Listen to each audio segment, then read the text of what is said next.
మిత్రులారా, ఈ రోజు మనం భారతదేశంలో ఒక చిన్న రాయిపై ఉన్న ఆలయం గురించి మాట్లాడుతాము.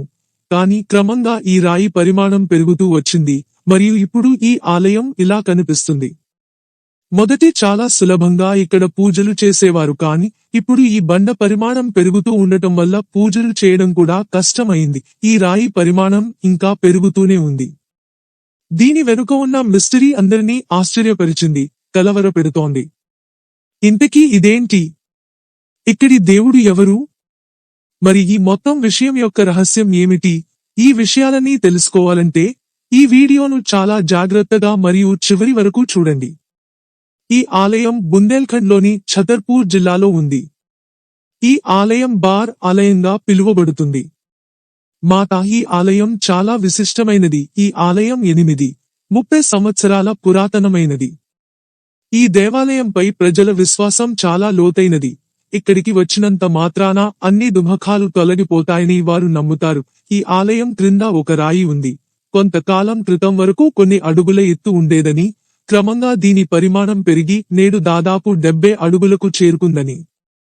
ఈ బండను తాకినంత మాత్రమే సంతానం లేని వ్యక్తికి సంతానం కలుగుతుంది. ప్రతి మహాశివరాత్రి రోజున దీని పొడవు గుండె పరిమాణంలో పెరుగుతుందని చెబుతారు.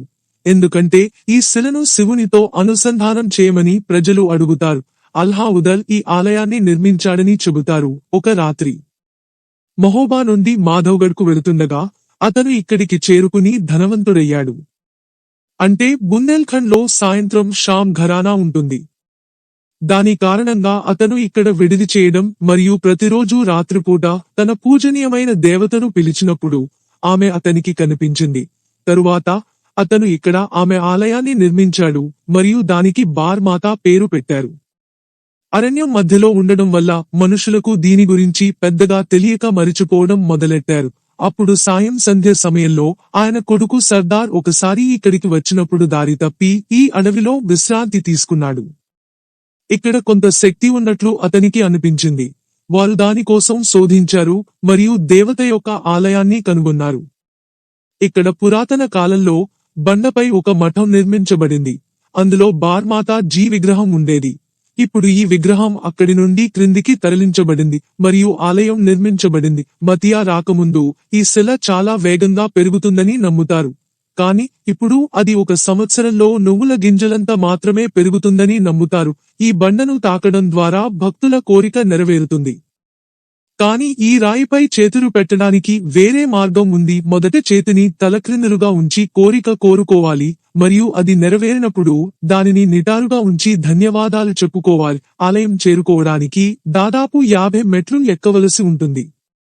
నవరాత్రులు సమయంలో భక్తులు దర్శనం కోసం సుదూర ప్రాంతాల నుండి ఇక్కడికి వస్తుంటారు. ప్రతి నెలలో 15 రోజుల పాటు జరిగే భారీ జాతర జరుగుతుంది. కాబట్టి మిత్రులారా, ఈ రోజుకి అంతే. మీకు వీడియో నచ్చితే లైక్ చేయండి, షేర్ చేయండి మరియు అలాంటి ఆసక్తికరమైన విషయాలను చూడటానికి ఛానల్ని సబ్స్క్రైబ్ చేయండి.